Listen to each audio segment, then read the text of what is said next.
Satyapal, please tell me briefly about yourself. Briefly. Sir, my name is Satya Pal Arya and I come from Bareilly. I have done my graduation in BSc Honours Botany from Delhi University.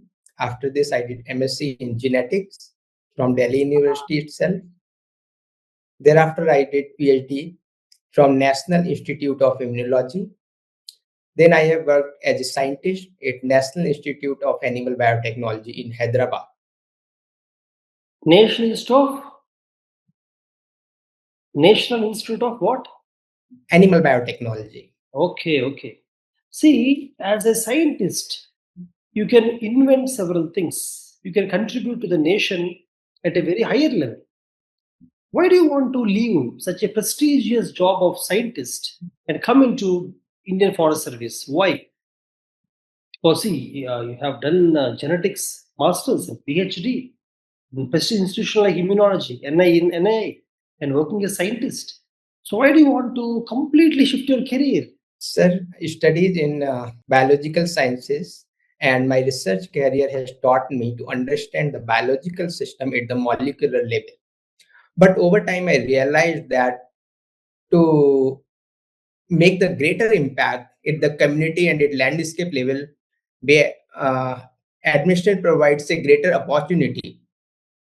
And just laboratory research cannot make such bigger impact. So I realized that I have a background in biological sciences, genetics, and conservation of breeds as well. So I thought I must move towards contributing in field administration. Okay, Satyapal, tell me your experience as a scientist. Your experience as a scientist in the animal biotechnology. How does it help you as an IFS officer? How can you bring the experience to utilization in the Indian Forest Service? Sir, as a scientist, I have learned many things. First is I have a background in genetics. Genetics is very crucial for conservation of biodiversity, like whether it's about conserving the native species or ensuring the species resilience through a broad genetic base. We can do that, or we can protect the endangered or critically endangered species by making a suitable breeding programs for them and ensuring the genetic diversity. And second, my experience has also taught me ethics and scientific integrity and respect for the institution. Okay. Tell me examples of, you told me about breeding. Tell me some examples. Take some example of some animal and tell me how you can do it. Sir, suppose we have a critically endangered species. Sir, shall I tell you a theoretical example or a practical example which is already done earlier? Tell me practical, which is already done. All right. So, sir, there is a breed of parakeet, which was discovered in North America, and only 52 animals were remaining. But once scientists sequenced its DNA sequence, they found that all of them have same DNA sequence, and they have derived from the same parent. Then they had some of the dead animal, and they took out its DNA sequence. It was a different animal.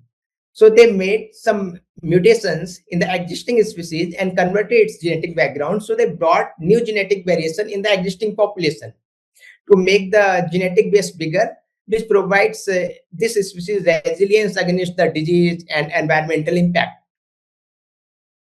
So the mutations which were done have increased the resilience of that animal, because of which they multiplied. Yes, sir.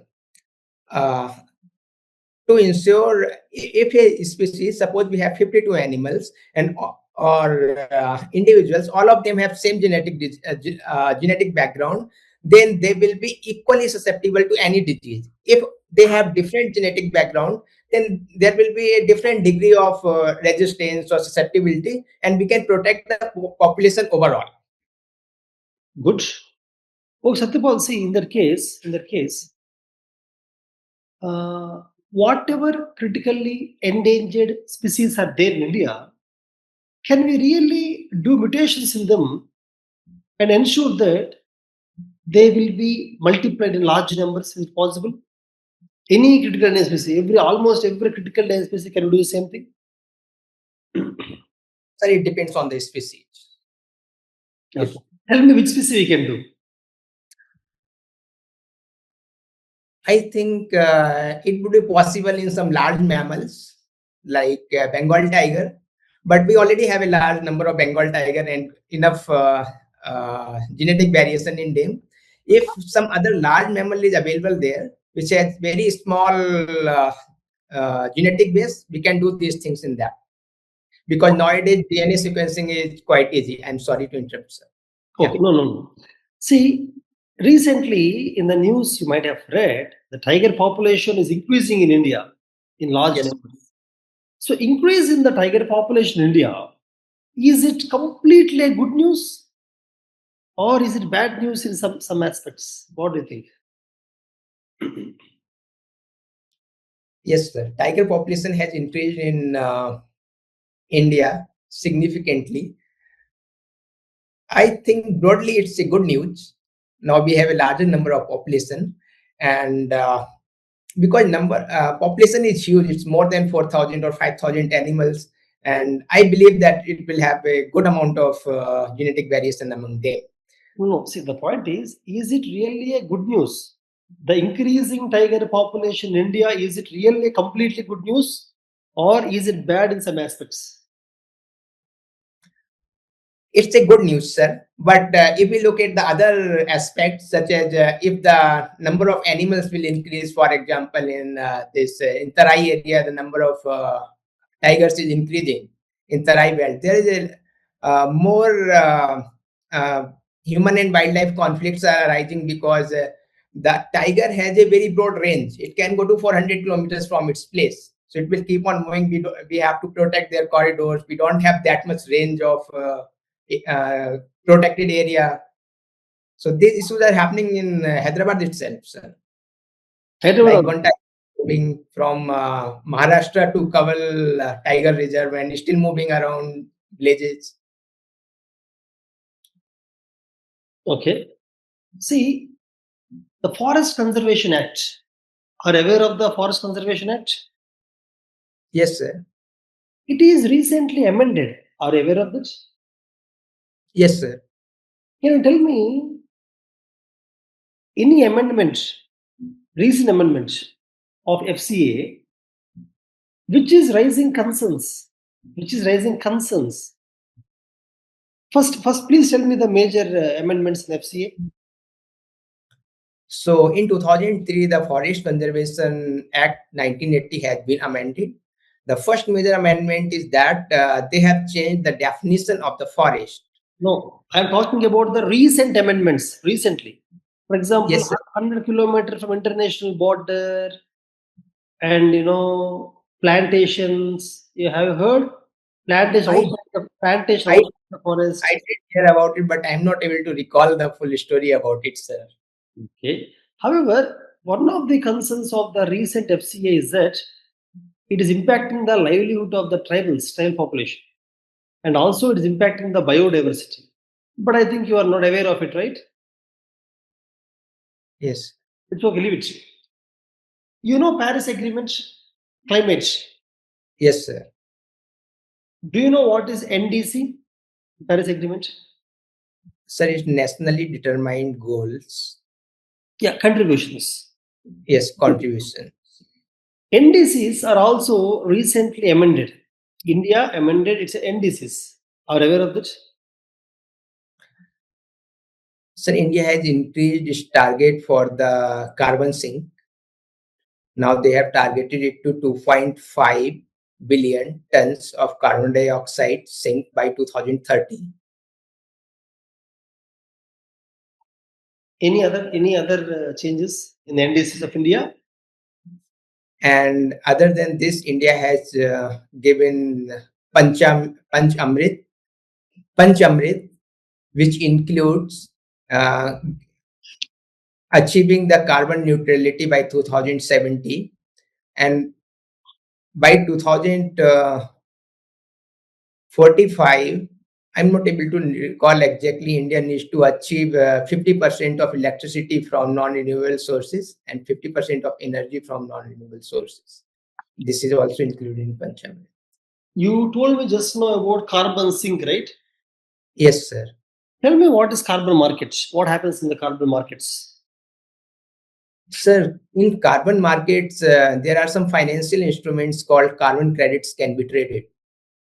So, for example, government can put a cap on certain industries that this much carbon you can emit. If you want to emit more carbon, or you emit less carbon, or you take out carbon from the environment and fix it, you will get a carbon credit. And one carbon credit is equivalent to your means you can emit 1 ton of carbon dioxide. So those carbon credits can be traded on the like Indian exchange or any other energy exchange, and people who need this carbon credit, they can buy it from there So and who utilize. so who puts those targets that a country should only emit this much of carbon dioxide? Who puts that limits?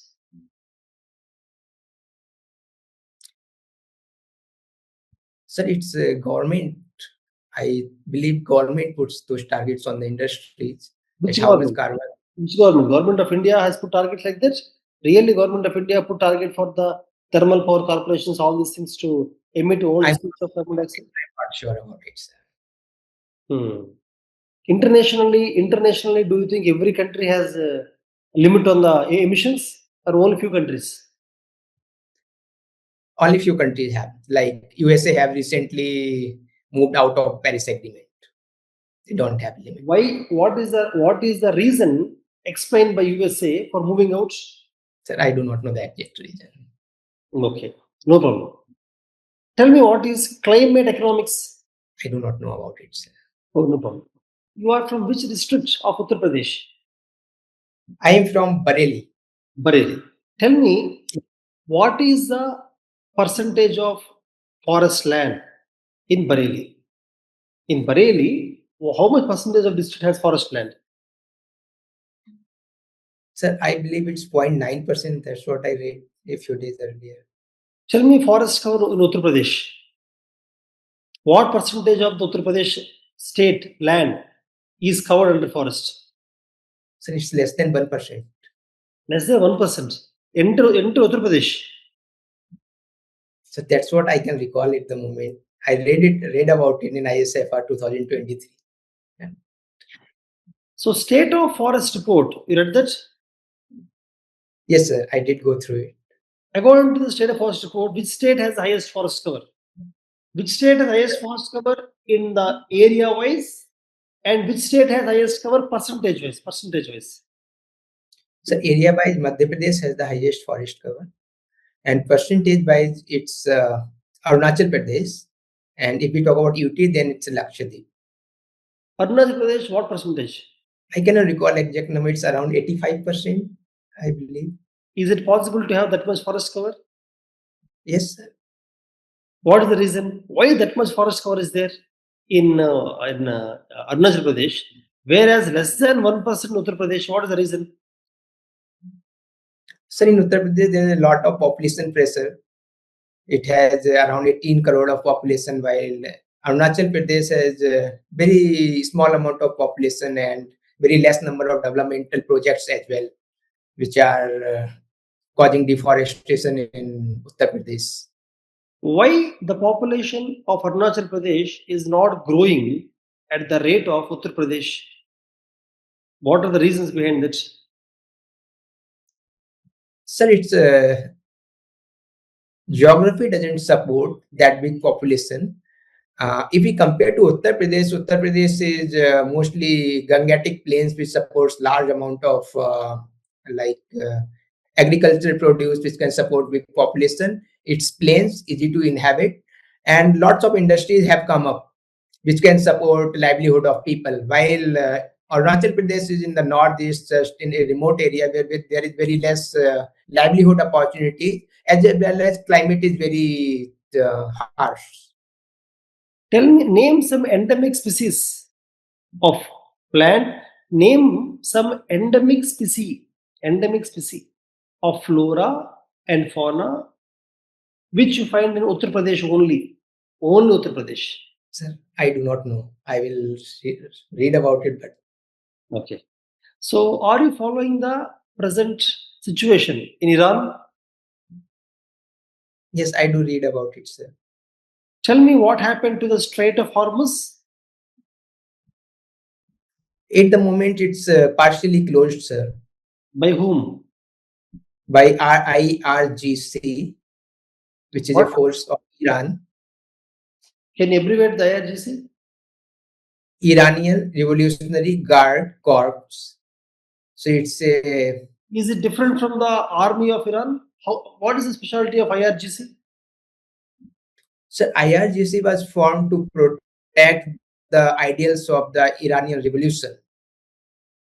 So it's a different from the actual army, but it's very difficult to distinguish with the actual army and IRGC. It works that way also to protect the country against the external attacks. Tell me how this impacts India. Strait of Hormuz closure impacts India.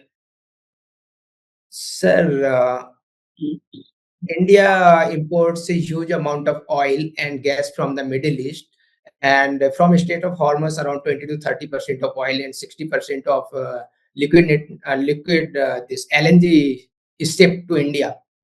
So India has great stake if state of Hormuz is partially closed. Are you sure the oil coming from Strait of Hormuz is 20 to 30% for India? Are you sure about that numbers?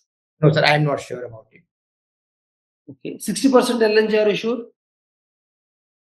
Probably that's what my mind can recall. I read it in news or some article recently only. Maybe 20% of crude oil is not for India. Maybe it is for the entire world. Entire world, maybe 20% of crude oil coming from Strait of Hormuz. Can I say like that? Can we say Strait of Hormuz controls 20% of the global oil supply?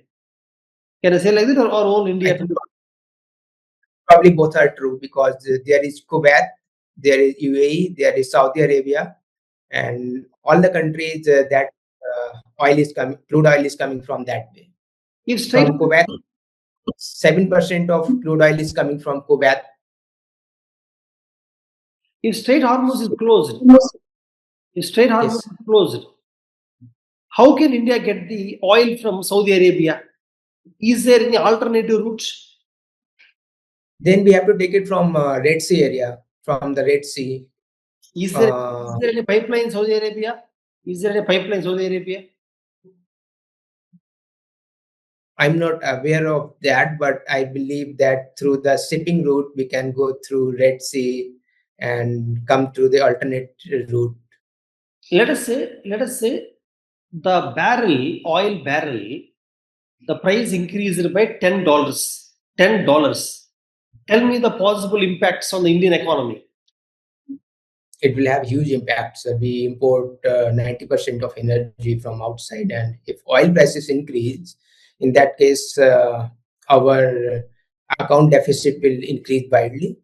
Our forex reserve will decline, as well as our currency will decline. It's value, which is Inflation. already happening. What about inflation? It will increase, sir. Why inflation increases so much just by increase of crude oil by $10 a barrel? If crude oil will be costly, sir, then petrol prices will increase automatically in India.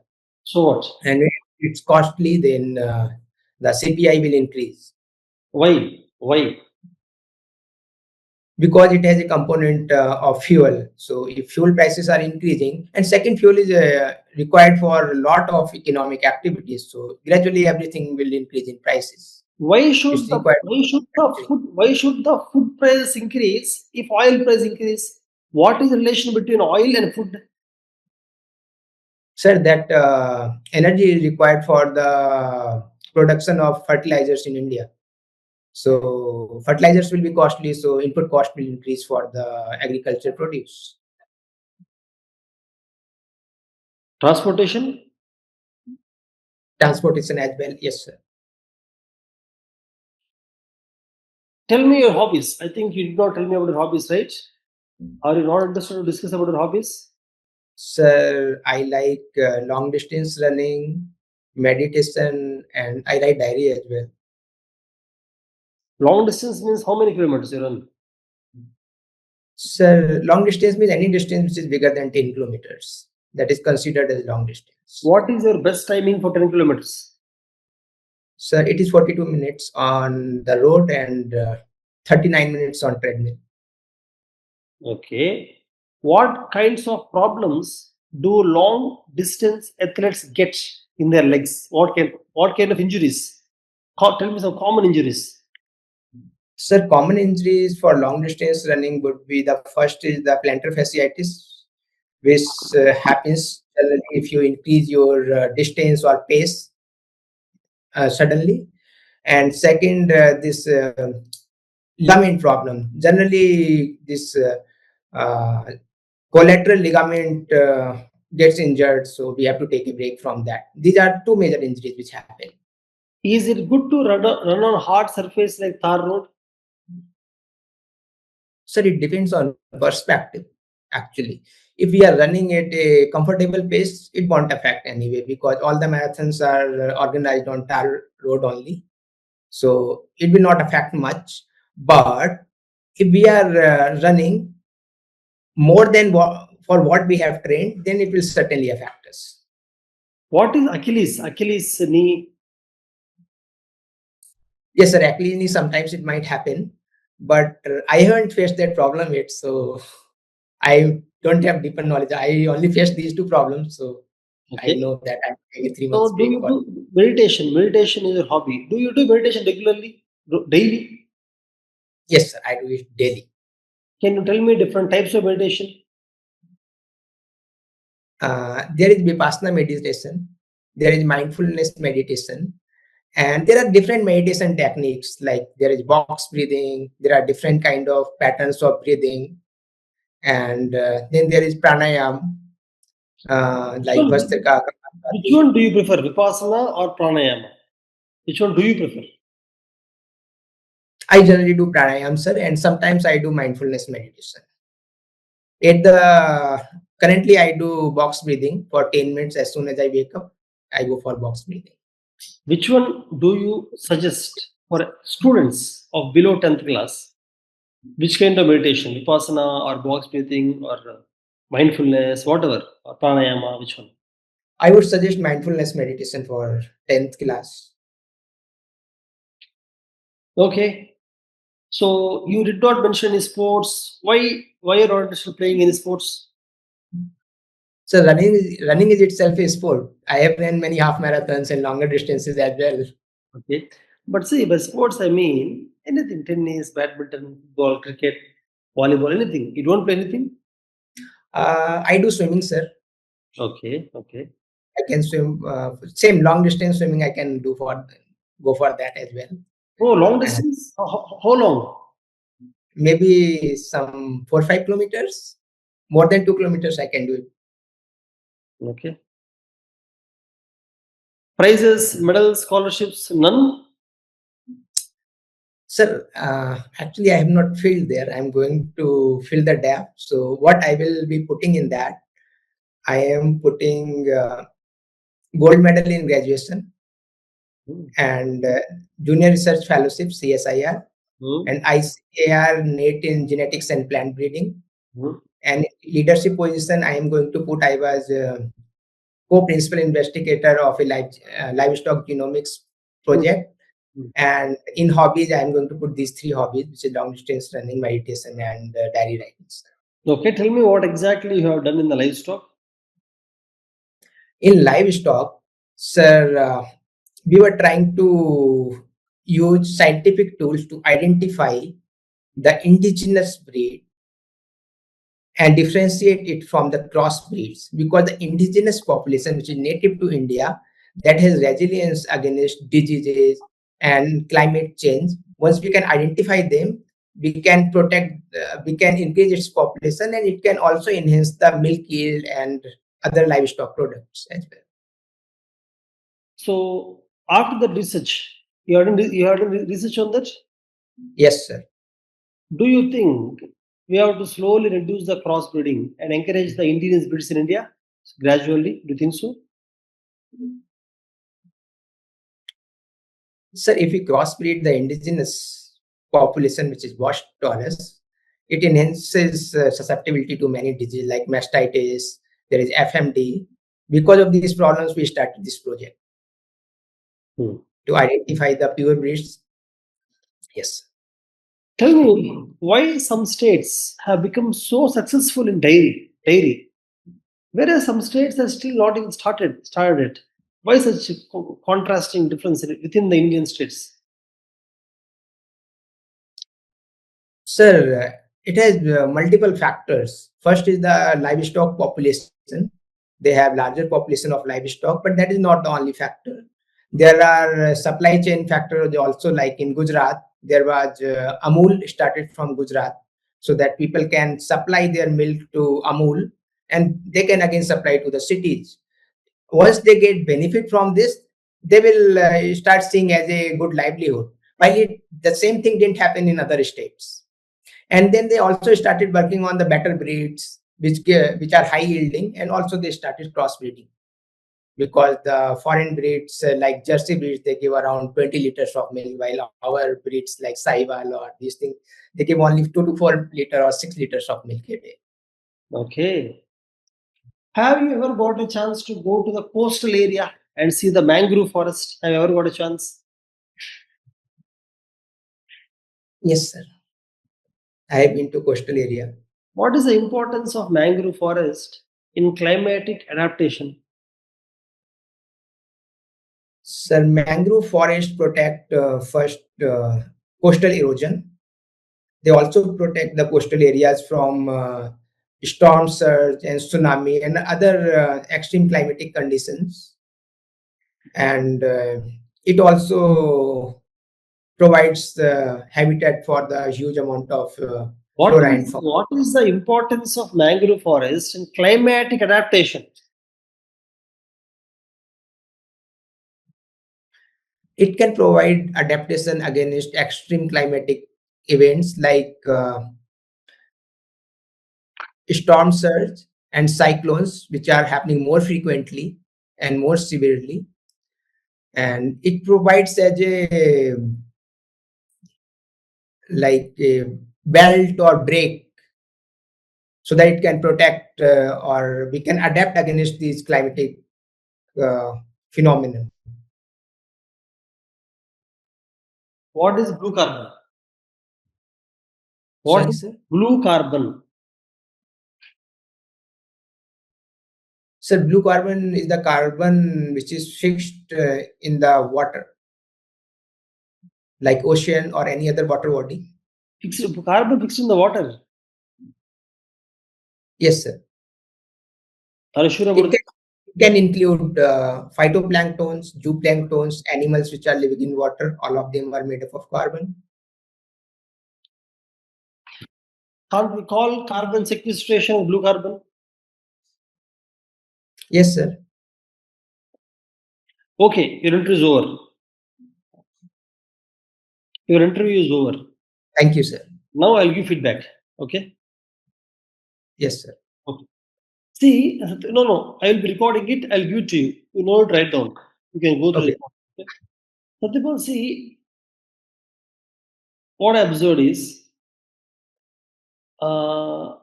when introducing about yourself, you are introducing yourself as pure academic person, only academics, botany, genetics, national immunology, scientist, and you stop it there. You should not stop it like that. You have to showcase personality. You have to say, sir, I go for long distance running, long distance swimming, I do meditation. You have to tell those things. See, tell me about yourself is how you define yourself. You have to define yourself as a complete personality.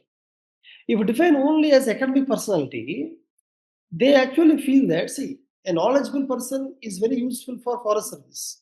But forest service also requires a person who is physically very, fit and who loves to, go for the field work and who sees himself as a physically strong person. The kind of attitude should come out when you talk in the beginning. In the DAF also, please write long distance running and swimming. Or you can say what we call as durability, something. You can write, means let us work on the DAF. Your DAF should be worked upon. Okay. In the DAF also, you should not completely fill with only academics. The personality should be academics, sports, and a person of certain loving something, loving the music or loving the books, something outside your academics. Try to include that in the introduction itself. Okay. Then the best thing in an interview is that you are mostly honest. Please maintain that honesty. That honesty alone will take you to 230, 240 marks also. Only honesty. Okay. Particularly as a scientist, they may expect more from you, but remember, if you don't know something, tell you don't know. That you are able to do very well. That is your good quality. Some of the questions like I asked, I forgot which questions, but some questions, you say you don't know. Directly said you don't know. Maybe I think Forest Conservation Act. You tried to tell some. Initially, you tried to tell something. I asked you about the recent amendments in the Forest Conservation Act. I think you misunderstood the question, so you started telling something. But when I asked you again, you told that you don't know. You don't. That is called honesty. You should be honest like that. Okay. You have to tell that, sir, Forest Conservation Act. I remember only 2003 amendments, sir. Recent amendments I could not recall. I'm sorry, I'll go back and read about it. That's what you should tell. That kind of confidence you have to exhibit while telling you don't know something. Don't know. Not knowing. Okay. And my advice is please read the current affairs of environment, Forest Conservation Act, recent amendments in the NDC. I mean, you can read all the current affairs, but mostly environment, forest, current affairs. Quickly go through them. They may expect them from you. Okay. Also, I felt you could not listen to the questions properly sometimes. For example, Forest Conservation Act is there. I asked you recent amendments. Somehow you missed it. Similarly, I asked you No, about sir, in that recent amendment, I interpreted as 2023 amendment as recent. 2023. Yes, I thought that. 23 is okay. Okay. See, for example, I asked you about tiger. Tiger population is increasing. Is it completely a good news? No, it's not completely good news. There is some bad news also. But initially when I asked you the question, you did not listen to the question completely. Then I asked it again. Then you told, sir, human tiger conflict. You told a very good answer. You told a beautiful answer. Tiger has a 4,000 kilometer range, conflict with humans. You told, but first time when you could not understand the question, you can ask me to repeat the question, not a problem. Okay. Even I asked you the climatic adaptation of mangrove. So you no need to tell about tsunami. All this is not required. Climatic adaptation of mangrove, you can take some time, 5 seconds, think about it. Climatically, for example, cyclone is correct. Cyclone is correct. Then carbon sequestration. Then fisheries, climatic adaptation. Means if you think for some time, you can come up with very good points. But it seems you are either not listening to the question completely or you are trying to answer immediately after the question without taking any time to comprehend the question, brainstorm, and then come, and then you can tell very good points. Otherwise, your points will be very limited. If you try to answer immediately after the question, your processing time will be less. No, you cannot come up with the best points. Okay, and yeah, your knowledge of Iran crisis is very good. Your hobbies, running, meditation, your answer very original answers, honest answers. That means you are really doing all those things. And your knowledge on the genetics, your field, genetics, okay, the livestock, or how you can use the forestry. Those things are excellent. So try to keep the interviewer in that zone. Because if the interview goes in the zone of botany, genetics, you'll get highest marks. Don't let them go out of the zone. How can you do that? I'll tell you. While telling the answer, for example, they ask you application of genetics in forestry. While telling the answer, at the end, you tell, sir, there are some interesting things happening in India and abroad. We can use them, and stop it there. Then they'll ask you what is the interesting thing.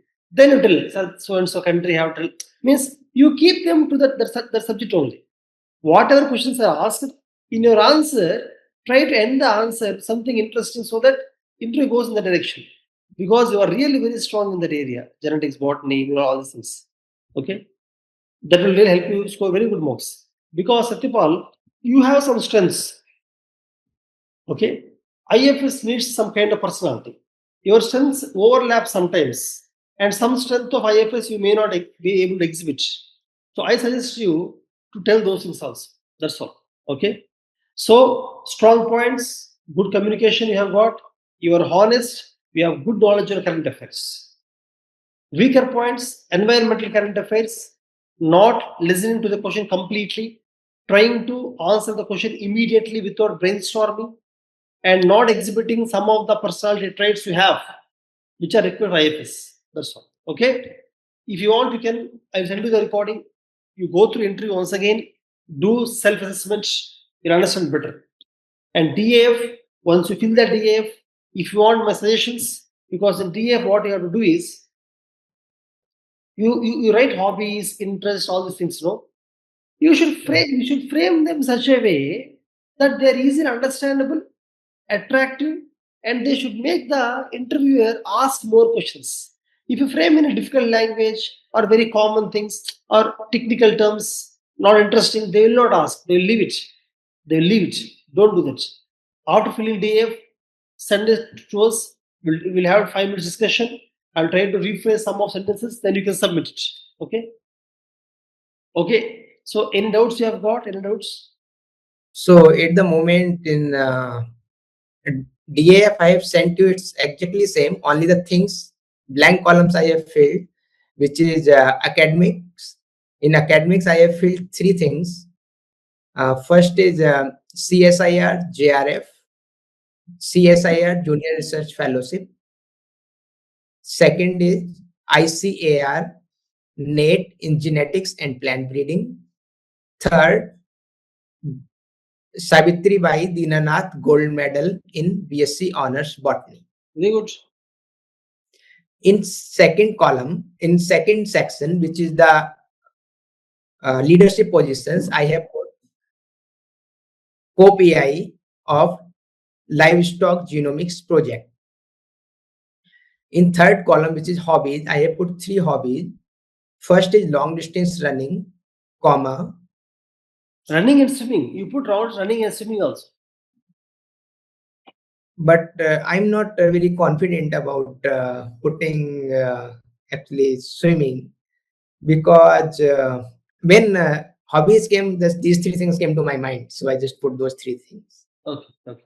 Because swimming, if you really do swimming and if put swimming, that adds a lot of value. They see you as running is like normal, everybody runs, but swimming is very powerful.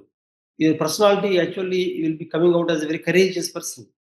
Running is not courageous. Running is only physical effort. Swimming is courageous. Long distance swimming is very courageous. It shows the mindset also. So in that case, sir, there will be four hobbies. Why not? So the four hobbies. Long distance running and swimming, single line, no problem. No problem. Okay. Okay. Because long distance swimming is a very great thing. Swimming pool swimming is different. River and lake swimming is different. I have never swum in river and lake. Then Only swim in swimming pool. I can swim for 3 hours, 4 hours, 5 hours continuously without coming out. oh, okay, okay. That is okay, okay. Up to you. One more thing. Say you are a honest person, Satyapal. Yes, sir. Sometimes you are telling wrong numbers. If you are not sure, you tell I am not sure. Okay. For example, state of forest report is there. State of forest report, right? Uttar Pradesh, what is the, tell me the forest cover, Uttar Pradesh forest cover? I cannot recall. I can still recall only 0.9% in my mind, No, sir. no. It is more than, it's more than 6%. Okay. I even asked you, are you sure? Less than 1%, I asked you. You see, forest cover is more than 6%.